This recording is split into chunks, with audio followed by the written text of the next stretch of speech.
बिस्मिल्लाहिर्रहमानिर्रहीम। अस्सलाम वालेकुम व्यूअर्स, कैसे हैं आप? उम्मीद है आप सब खैरियत से होंगे। आज मैं बबल किचन में एक और नई रेसिपी के साथ आपकी खिदमत में हाज़िर हूँ। आज हमारे किचन में बन रहा है जी नरगिसी कोफ्ते, जो कि मेरे स्टाइल में बनेंगे तो यकीनन आपको बहुत मज़े के लगेंगे। आप ट्राई ज़रूर कीजिएगा। तो उसके लिए जो जो चीज़ें चाहिए होंगी वो मैं आपको बता देती हूँ। तो सबसे पहले हम लेंगे जी 2 अदद मैंने प्याज लेकर तो उसको फ्राई कर लिया है। तो फ्राई प्याज चाहिए होंगे हमें। आधा किलो मैंने ये लिया है जी मटन का कीमा, और ये मैंने हाफ ब्रेस्ट पीस लिया जी चिकन का। तो ये इसकी एक टिप है कि आपके ये जो कोफ्ते होंगे, नरगिसी कोफ्ते जो होंगे, वो अक्सर लोगों के टूट जाते हैं। तो आप अगर इसमें थोड़ा सा पीस ये चिकन का डालेंगे तो आपके कोफ्ते कभी नहीं टूटेंगे। उसके अलावा अंडे लेंगे हम लोग, ये मैंने बॉईल कर लिए हैं। और मसालों में वही सारे मसाले जो मैं आपको हमेशा बताती हूँ, लाल मिर्च, काली मिर्च, हल्दी, ज़ीरा पाउडर और दालचीनी का पाउडर, गरम मसाला और नमक, ये आप अपने टेस्ट के हिसाब से डालेंगे।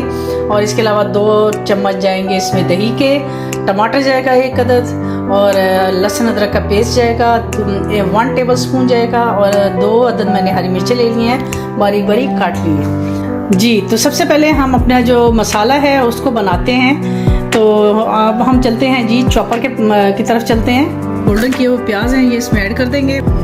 साथ ही अपने ये टमाटर डाल देंगे, दी जाएगी। और अब हम इसको करेंगे जी चॉप करेंगे। इसको डालेंगे अपने पैन के अंदर। पैन के अंदर अब हम डालेंगे जी अपना ऑयल डालेंगे पहले। अब हम इसमें डालेंगे जी लहसुन अदरक का पेस्ट डाल देंगे, और हम इसमें अपना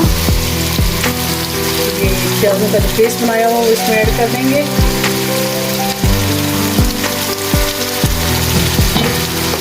थोड़ा सा इसमें से जो पेस्ट है वो हम बचा लेंगे, क्योंकि हम अपने कीमे में उसको डालेंगे।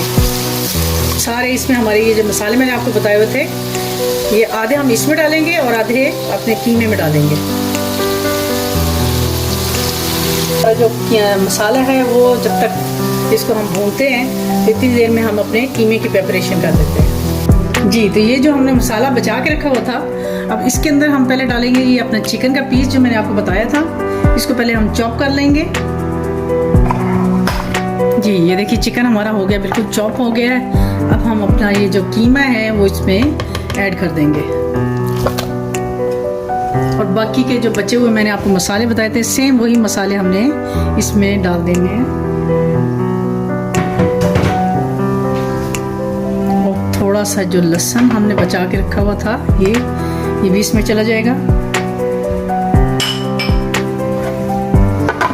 करेंगे जी इसको चॉप करेंगे। देखिए हमारा कीमा जो है वो चॉप हो चुका है। अब हम इसको एक बर्तन में निकालेंगे। हमारे जो अंडे हैं हमने उनको छील लिया है, और अपने अंडों को बिल्कुल नॉर्मल कंडीशन में यूज़ करना है, इसको गर्म नहीं यूज़ करना। तो चलिए हम अब अपने कोटिंग करते हैं अंडों के ऊपर। हम लेंगे जी थोड़ा सा अपना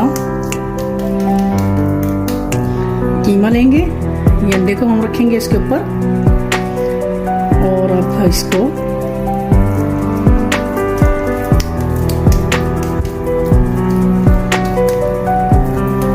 बिल्कुल इक्वल आपने इसको बना देना अंडे की शेप में। ये देखिए हल्का सा अगर आप पानी लगाएं तो वो भी उससे भी अच्छा इसका बाइंडिंग होगी इसकी। और ये जो हमने चिकन का पीस डाला है वो इससे ये होगा कि हमारे जो कोफ्ते हैं ये वाले टूटेंगे नहीं। अमूमन लोगों को ये शिकायत होती है कि जब इसको फ्राई किया जाता है तो फिर वो टूट जाते हैं ना। तो इंशाल्लाह ये जैसे मैं अभी आपको फ्राई करके दिखाऊंगी तो ये इंशाल्लाह टूटेंगे नहीं।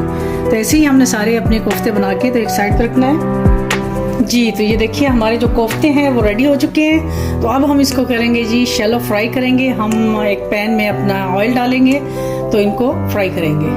हम अपने जो कोफ्ते बनाए हुए हैं वो इसमें डाल देंगे। देखिए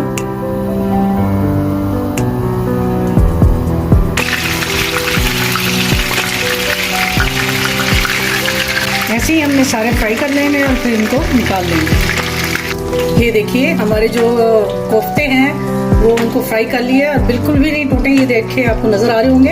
अब हम इसको डाल देंगे जी अपने इसके मसाले के अंदर जो हम बुनाई कर रहे थे जैसे मसाले की। तो अब हम इसकी करेंगे जी बुनाई करेंगे। कोफ्ते हमने इसमें डाल दिए। अब ये जो दही है हमारी, हम इसको अब इसमें ऐड कर देंगे और अब इसकी दही के साथ हम इसकी बुनाई करेंगे अच्छी तरह से। तो इसको आपने ज़्यादा हिलाना नहीं ताकि ये टूटे ना, बस इसको आपने ऐसे करके तो थोड़ा सा कपड़े से पकड़ के आप कोशिश करें ऐसे करके इसको हिलाएं ऐसे ये। और अब हम इसको रखेंगे, थोड़ी देर बाद इसको हल्का सा पानी का छींटा मारेंगे और इसकी भुनाई करेंगे, तो फिर मैं आपको इसकी फाइनल लुक दिखाती हूँ। तो व्यूअर ये देखिए हमारी नरगिसी कोफ्तों की फाइनल लुक है ना, देखने में मज़ेदार, और ये खाने में भी इंशाल्लाह बहुत ही मज़े के होंगे। और ये देख लें आप, बिल्कुल टूटे नहीं है। और इन्होंने आपको मेरी आज की ये रेसिपी पसंद आई होगी। अगर आपको मेरी रेसिपी पसंद आती है तो प्लीज़ इसको लाइक, शेयर और कमेंट करना मत भूलिए और मुझे अपनी दुआओं में याद रखिए। इंशाल्लाह एक नई रेसिपी के साथ आपकी खिदमत में दोबारा हाजिर होंगी। तब तक के लिए मुझे इजाज़त दीजिए। अल्लाह हाफिज़।